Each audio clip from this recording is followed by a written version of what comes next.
وہ جاپانی جو بچہ جو زبان بول رہا تھا، مجھے جاپانی نہیں آتی، آپ نے مجھے میرے بارے میں بڑی غلط فہمیاں پیدا کر دی. میں کوئی دنیا کی زبانوں کو نہیں جانتا، بہت تھوڑا بہت جانتا ہوں، لیکن چونکہ آپ نے جاپانی زبان میں بات کی تو اس کا جواب میں دوں گا. اور ایک آپ کو، آپ بیٹھ جائیں بیٹا، بیٹھ جائیں آپ. اس میں وہاں پہ جاپان میں جب آپ جائیں گے تو آپ کو ایک چیز وہاں پر نظر آئے گی. وہ ہر بات پہ وہ اس طرح جھکتے ہیں، اس طرح جھکتے ہیں، اس طرح جھکتے ہیں. وہ ان کی روایات ہیں بہت بڑی. ان کے جاپان کی جو قوم ہے، جاپانی اور جرمن، ایسی قومیں دنیا میں میں نے اور نہیں دیکھی. بات کے پکے، محنت، امانت اور دیانت ان کا اوڑھنا بچھانا ہے. تو جب وہ اس طرح اپنے جھکتے ہیں تو وہ تعظیماً، اس کا مطلب یہ نہیں کہ آپ جو بات کریں وہ مان رہے ہیں، بالکل یہ ذرا ذہن میں رہے.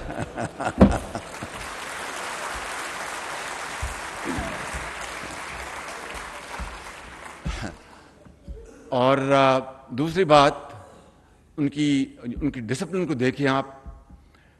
میں ایک دفعہ جاپان گیا، یہ 80 کی دہائی کی بات تھی. تو مجھے وہ ایک فیکٹری میں لے کے گئے تو میں نے دیکھیں یہ قومیں اس طرح بنتی ہیں. میں نے دیکھا کہ آواز آ رہی اس طرح، اور پھر بند ہو جائے، پھر میں چند قدم آگے چلوں، پھر آواز آئے اس طرح. میں بڑا حیران سا ہوا. مشینیں چل رہی تھیں، کام ہو رہا تھا. جب تیسری مرتبہ مجھے آواز پڑی تو میں نے اپنے میزبان کو کہا، میں نے کہا کہ مسٹر ڈائریکٹر واٹ از دس؟ تو اس نے کہا کہ شہباز شریف صاحب، یہ یہاں پر اپنے مطالبات کے لیے یہاں پر پروٹیسٹ کر رہے ہیں. میں نے کہا یہ عجیب پروٹیسٹ ہے، یہ مشینیں بھی چل رہی ہیں. اور کہتے یہی ہمارا یہ وتیرہ ہے کہ ہم وقت نہیں ضائع کرتے. یہ مجھے دکھا رہے ہیں کہ بھئی ہمارے مطالبات مان لو، مگر ہم کام کو نہیں روکیں گے. اس طرح قومیں بنتی ہیں، اس طرح قومیں آگے ترقی کرتی ہیں. میں آپ کو دل کی اتھا گہرائیوں سے کہتا ہوں کہ یہ مشکل ضرور ہے، کیونکہ 75 سال میں جو عادتیں پڑ گئی ہیں ان بتوں کو توڑنا آسان نہیں ہے. لیکن انشاءاللہ اگر ہم مل کر یکجہتی کے ساتھ اور ایک ارادے کے ساتھ، مصمم ارادے کے ساتھ اگر ہم اس طرف چل پڑیں گے تو یقین کریں کہ تعلیم پورے پاکستان کے طول و عرض میں عام ہوگی. اور یہ اسکل ڈیولپمنٹ جو ہے، یہ سب سے نمبر 1 پرائیورٹی ہماری ہونی چاہیے.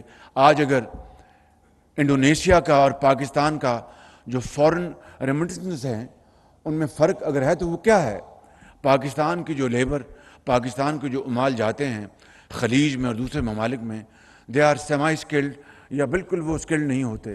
اس لیے ہماری جو باہر سے جو یہ ہمارے عظیم پاکستانی جو اپنی محنت سے پیسے بھجواتے ہیں وہ تقریباً $30 بلین کے لگ بھگ ہے. انڈونیشیا کی جو ریمیٹنس ہیں اس سے ڈبل ہیں، اس لیے کہ وہ ہائیلی کوالیفائڈ اسکلڈ لیبر باہر بھجواتے ہیں، ٹیکنیشین بھجواتے ہیں، جس سے کہ ان کی آمدن دگنی ہو جاتی ہے. اگر یہی ہماری بھی آمدن دگنی ہو جائے تو ہماری جو ٹریڈ ڈیفیسٹ ہے وہ ہمارا ختم ہو جائے، کیونکہ ہماری امپورٹس $70 ارب کی تقریباً ہیں. ہماری جو ایکسپورٹس ہیں وہ 26-27 بلین ڈالرز کی ہیں. $30 بلین ہمارا یہ باہر سے ہمارا عظیم پاکستانی یہ بھجواتا ہے وہاں سے ریمیٹنس. باقی جو $20-25 بلین کا گیپ ہے، اگر ہم اسکلڈ ہنرمند لوگوں کو باہر بھجوائیں گے، قطر میں، سعودی عربیہ میں، UAE میں اور دوسرے ممالک میں، تو اللہ تعالیٰ کے فضل و کرم سے پاکستان کا ٹریڈ ڈیفیسٹ جو ہے وہ پازیٹیو ہو جائے گا.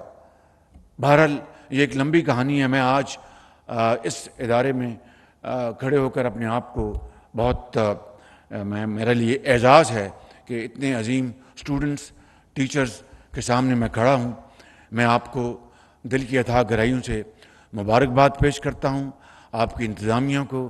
اور میرے لائق ابھی ہماری حکومت کو صرف 1 ماہ رہ گیا ہے، لیکن میرے لائق کوئی بھی خدمت ہے تو اس مقصد کے لیے تمام وسائل آپ کی خدمت میں نچھاور کرنے کی تیار ہے. بالکل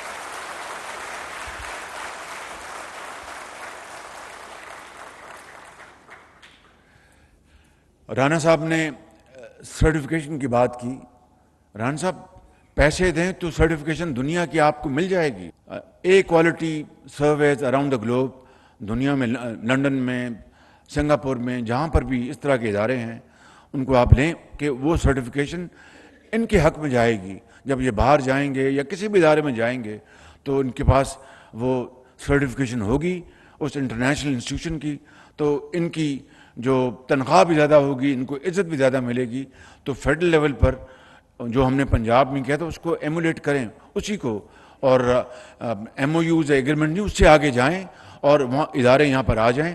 پے them and get the services. اس کا بہت زیادہ پاکستان کو فائدہ پہنچے گا, اور باہر کی جو کمپنیاں ہیں, باہر کے جو ممالک ہیں, ان سرٹیفکیٹس کو وہ خوش دلی سے قبول کریں گے, اور اس کا بہت ان بچوں کو بے پناہ فائدہ ہوگا. یہاں پر ہماری بیٹی سدرا گل تشریف لائیں اور ممتاز علی تشریف لائے چکوال سے. آپ دیکھیں کتنی محنت کی ان بچوں نے اور دوسرے بچوں نے. میں سمجھتا ہوں کہ ان کے والدین انتہائی لائق تحسین ہیں, اور انہوں نے جس طرح اپنے ان بچوں کی مشکل حالات میں ان کی تعلیمی اخراجات ان کو اپنا پورا کیا اپنی رزق حلال کی کمائی سے. اور یہ اساتذہ جنہوں نے انتہائی ذوق اور شوق سے ان بچوں کو پڑھایا لکھایا, میں سب آپ کو سلوٹ کرتا ہوں. آپ واقعی آپ ایک عظیم یہاں پہ. لیکن ایک چیز کی کمی یہاں پر محسوس ہوئی, آپ کو گارڈ آف آنر نہیں دیا گیا. یہ مجھے سمجھ نہیں آئی کہ گارڈ آف آنر کیوں نہیں ملا, کیونکہ یہ گارڈ آف آنر یہ آپ کے لیے, ان اسٹوڈنٹس کے لیے ہے, یہ میرے لیے نہیں ہے. مجھے تو آپ نے پہلے ہی وزیر اعظم بنایا, مجھے اور کیا چاہیے. لیکن جس ملک کے لیے آپ عظیم معمار ہیں, جس ملک کو آپ کے ہاتھوں سے آپ نے بنانا ہے, اصل میں گارڈ آف آنر کے جو مستحق اور اس کے لیے آپ ہیں, اس کے لیے اس لیے کہ آپ کے دلوں میں کوئی کھوٹ نہیں, کوئی آپ کرپٹ پریکٹسز کو آپ دل سے آپ اس کی مذمت کرتے ہیں. اور جب آپ کتابیں پڑھتے ہیں اور آپ علوم سیکھتے ہیں تو آپ سوچتے ہیں کہ ہمارا معاشرہ اتنا کرپٹ کیوں ہے. نوجوان نسل سے زیادہ کرپشن کے خاتمے کے لیے کوئی اور طبقہ نہیں ہے جو کہ اس کو اپنا آنن فانن ختم کر دے اور امانت اور دیانت کے نظام کو آگے لے کے جائے. لہٰذا میری جنرل صاحب آپ سے گزارش ہے کہ آئندہ جب بھی کوئی ان بچوں کے لیے ایک تقریب ہو تو گارڈ آف آنر کو ضرور دیجیے گا. بہرحال آج چونکہ وہ سپاہی نہیں آئے ان کو سلوٹ کرنے کے لیے, تو میں آپ کو سلوٹ کرتا ہوں, آپ کی عظمت کو اور آپ کی دیانت اور آپ کی محنت کو.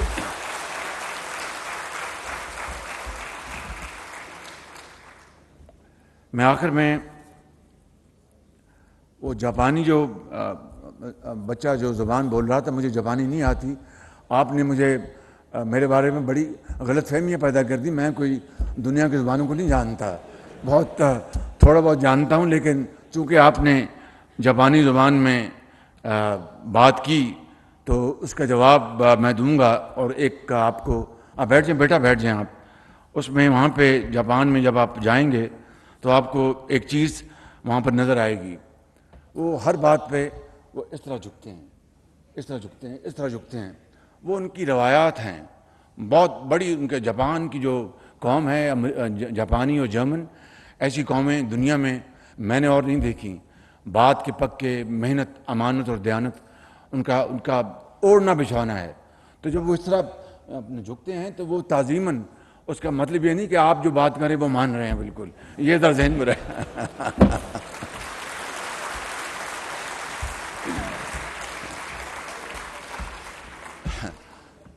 اور دوسری بات, ان کی ڈسپلن کو دیکھیں آپ. میں ایک دفعہ جاپان گیا, یہ 80 کی دہائی کی بات تھی, تو مجھے وہ ایک فیکٹری میں لے کے گئے, تو میں نے دیکھا, دیکھیں یہ قومیں اس طرح بنتی ہیں. میں نے دیکھا کہ آواز آ رہی اس طرح, اور پھر بند ہو جائے, پھر میں چند قدم آگے چلوں, پھر آواز آئے اس طرح. میں بڑا حیران سا ہوا, مشینیں چل رہی تھیں, کام ہو رہا تھا. جب تیسری مرتبہ مجھے آواز پڑی تو میں نے اپنے میزبان کو کہا, میں نے کہا کہ مسٹر ڈائریکٹر واٹ از دس. تو اس نے کہا کہ شہباز شریف صاحب یہ یہاں پر اپنے مطالبات کے لیے یہاں پر پروٹیسٹ کر رہے ہیں. میں نے کہا یہ عجیب پروٹیسٹ ہے, یہ مشینیں بھی چل رہی ہیں. اور کہتے یہی ہمارا یہ وتیرہ ہے کہ ہم وقت نہیں ضائع کرتے. یہ مجھے دکھا رہے ہیں کہ بھئی ہمارے مطالبات مان لو, مگر ہم کام کو نہیں روکیں گے. اس طرح قومیں بنتی ہیں, اس طرح قومیں آگے ترقی کرتی ہیں. تو آپ کا جواب یہ ہے کہ ارے گدائی ماستا ہائے دومو، السلام علیکم، پاکستان پائندہ باد.